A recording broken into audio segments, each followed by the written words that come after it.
They called it the whistling death, a sound unlike any other, a high-pitched scream that announced its arrival before Japanese pilots even saw it coming. At first, they dismissed it. Another American fighter, clumsy, outdated, a relic with bent wings and a tailwheel. But when that scream split the sky above the Solomon Islands, the Zero's reign of terror began to crumble. This machine would fight in ways no one expected. It would dominate at altitudes where the Zero gasped for air. It would absorb punishment that would shred Japan's finest. And it would become one of the most feared symbols in the Pacific War. This is the story of the Vought F4U Corsair and how it shattered the myth of the invincible Zero. The Shadow of the Zero. Before the Corsair, there was only the Zero. In the opening years of the Pacific War, Japan's Mitsubishi A6M reigned supreme. Light, agile, armed with cannons that could shred enemy aircraft in seconds. It turned the skies into a graveyard for anyone foolish enough to challenge it. At Pearl Harbor, it escorted bombers with impunity. Over the Philippines, it massacred Allied squadrons. Above Burma and the Dutch East Indies, it seemed untouchable. American pilots flying Wildcats and Buffaloes learned the hard way. Try to turn with a Zero, and you were dead. Try to climb with it, and you were already outmaneuvered. The only hope was to dive away and pray. One Navy pilot described it like this: fighting a Zero was like boxing with your hands tied. You could hit, but you couldn't defend, and eventually they'd find an opening. The losses were staggering. In the early months of the war, Japanese pilots racked up kill ratios that seemed impossible. They weren't just winning, they were dominating. But this supremacy came at a cost Japan didn't fully understand yet. The Zero had been designed with a ruthless focus on performance. Every ounce of weight mattered. Armor stripped away, self-sealing fuel tanks, too heavy, pilot protection, a luxury Japan couldn't afford if it wanted that legendary agility. In the hands of Japan's veteran pilots, men who had honed their skills over China, the Zero was a masterpiece. But it was also fragile. A few well-placed rounds could turn it into a fireball. The Americans knew this. They studied captured Zeros, analyzed combat reports, interviewed survivors, and slowly they began to understand. You couldn't beat the Zero at its own game. You had to change the rules entirely. What the US Navy needed was not just another fighter. They needed a hammer. A machine so powerful, so fast, so heavily armed that it could dictate the terms of every engagement. A fighter that didn't dance with the Zero. It crushed it. And in the design rooms of Vought aircraft, that hammer was already taking shape. Birth of the Beast.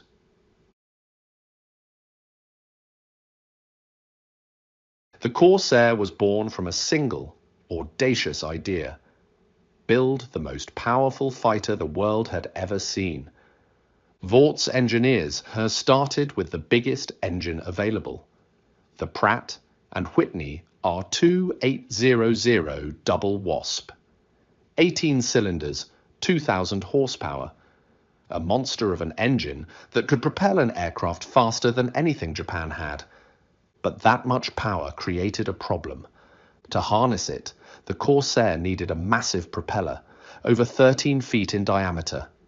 Mount it on a conventional fuselage, and the prop would scrape the deck on takeoff. So Vought did something radical. They bent the wings. The inverted gull-wing design became the Corsair's signature.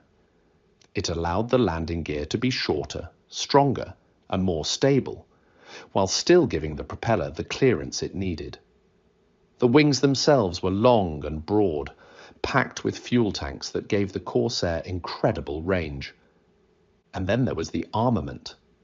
6.5 zero-caliber Browning machine guns, 3 in each wing. In a single 2-second burst, the Corsair could spit out over 100 rounds per gun, enough firepower to saw a Zero in half. Unlike the fragile Zero, the Corsair was armoured. Thick steel plating shielded the cockpit. Self-sealing fuel tanks meant a hit wouldn't turn the aircraft into an inferno. Bulletproof glass in the canopy gave the pilot a fighting chance. But all that power and protection came with trade-offs. The Corsair was heavy, over 12,000 pounds at takeoff. Its long nose gave pilots terrible forward visibility during landing. The landing gear was stiff, unforgiving. Carrier landings became a nightmare. So much so that the Navy initially rejected it for carrier operations and sent it to the Marines instead. On land bases across the Pacific, Marine squadrons took delivery of the first Corsairs in late 1942. Pilots climbed into the cockpit and felt the raw power thrumming beneath them. One Marine pilot described his first flight. "You didn't just fly the Corsair, you fought it. The torque from that engine wanted to roll you over on takeoff. The stall was vicious, but once you got it into the air and pointed at the enemy, nothing else mattered."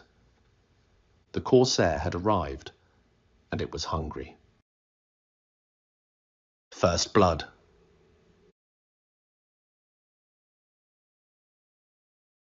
The Corsair's combat debut came in February 1943, when Marine squadrons operating from Henderson Field on Guadalcanal took it into battle. At first, the results were mixed. Pilots accustomed to the nimble Wildcat found the Corsair intimidating. It was faster, yes. More powerful, absolutely. But it demanded respect. One mistake on landing could flip the aircraft. One moment of inattention in a dogfight, and the Corsair's weight worked against you. And the Zero was still deadly. Japanese pilots had years of experience. They knew the angles, the altitudes, the tactics that had worked since the war began. When they saw the new American fighter with its bent wings, they attacked with confidence. Some of those early encounters went badly for the Americans. Corsairs that tried to turn with Zeros paid the price.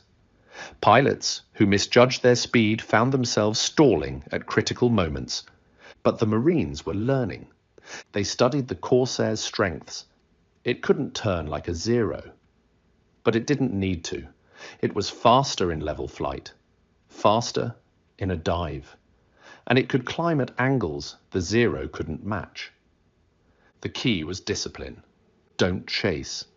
Don't linger. Strike from above, hit hard, and climb back into the sun.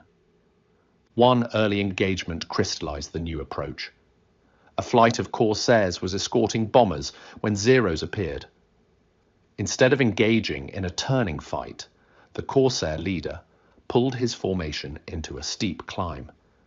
The Zeros tried to follow, but couldn't keep pace. The Corsairs leveled out, rolled over, and dove back down, engines screaming, guns blazing. 3 Zeros disintegrated before they even realized what was happening. The Marines started calling it the boom and zoom, and it worked. Word spread quickly. The Corsair wasn't just another fighter.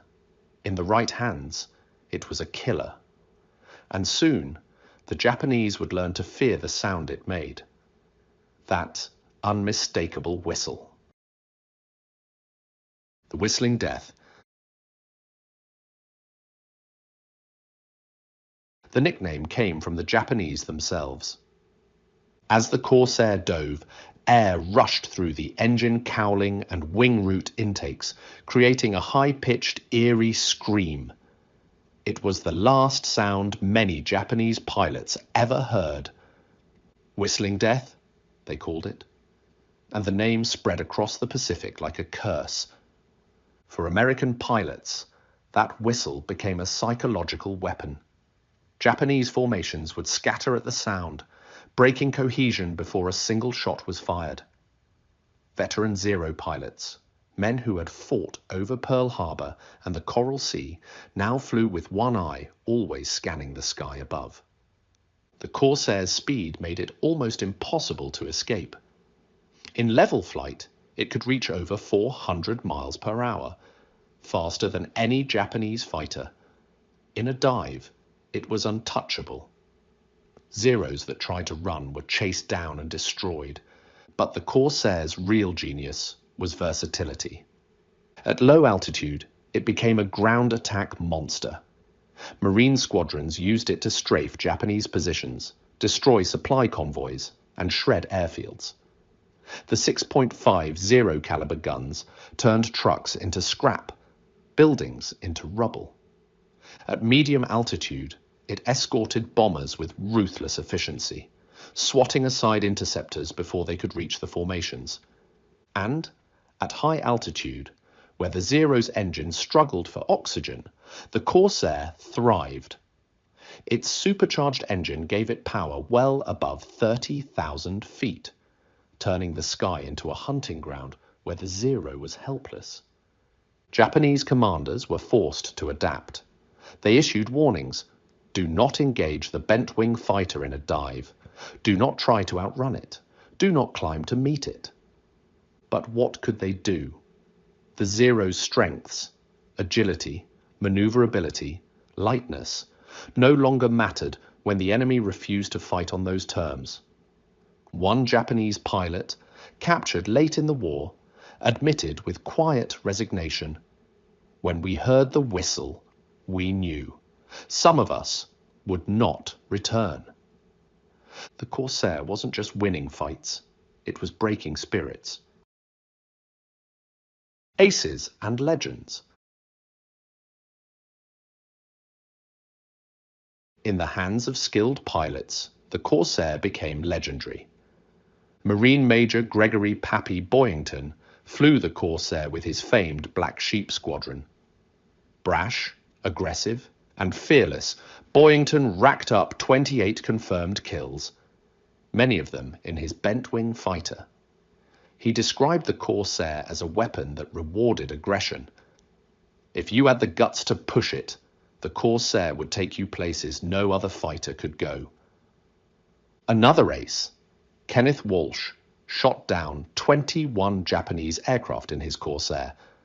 On one mission, he single-handedly took on a formation of 50 enemy planes, downing 4 before escaping into cloud cover. He earned the Medal of Honor for that flight, and credited the Corsair's speed and firepower for keeping him alive. But it wasn't just the aces. Across the Pacific, average pilots, flying Corsairs, were achieving kill ratios that would have been unthinkable in earlier aircraft. The Corsair's durability meant pilots survived their mistakes. Its firepower meant they could kill quickly and decisively. Its speed meant they controlled the engagement. For the Zero pilots, the tables had turned. In 1942, they had been the predators. Now, they were the prey. And the Corsair was relentless. Stories spread of Corsairs returning to base, riddled with bullet holes, wings torn, fuselage shredded, yet still flying. One pilot brought his Corsair home with over 200 hits, landed it safely, and walked away without a scratch. The Zero, by contrast, remained as fragile as ever. A single burst from a Corsair's guns could rip it apart. Japanese pilots knew that one mistake, one moment of hesitation, could be fatal. The psychological burden was crushing. Flying a Zero against Corsairs felt less like combat and more like a death sentence. Domination.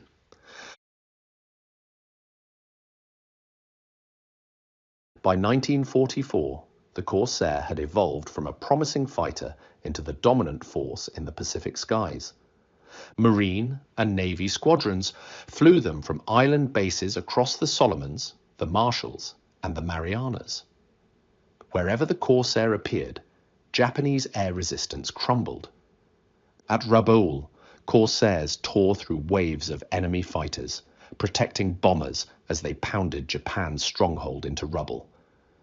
Over the Philippines, they shredded kamikaze formations before the suicide planes could reach the fleet.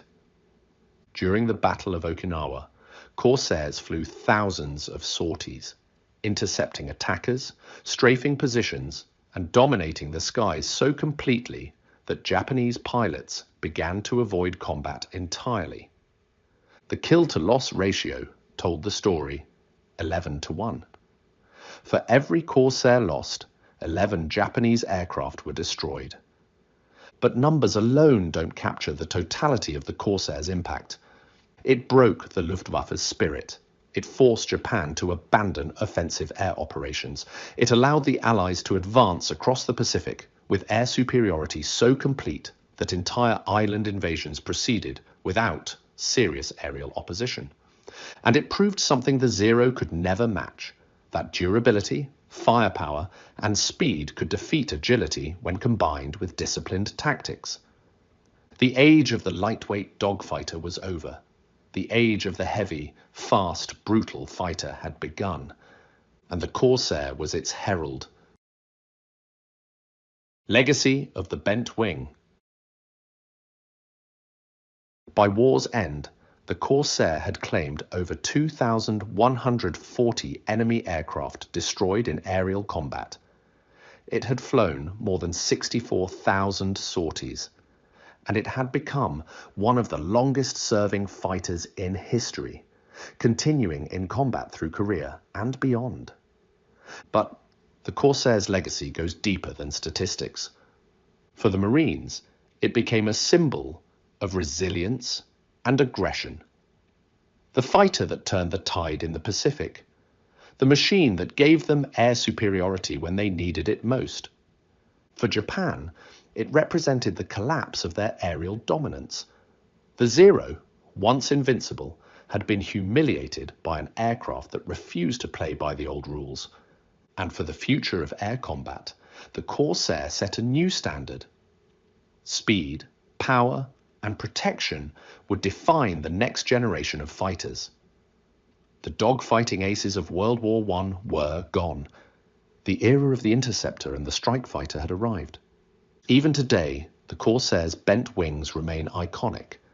At air shows, its roar draws crowds. Its silhouette is instantly recognizable, and for those who flew it, the memory remains vivid.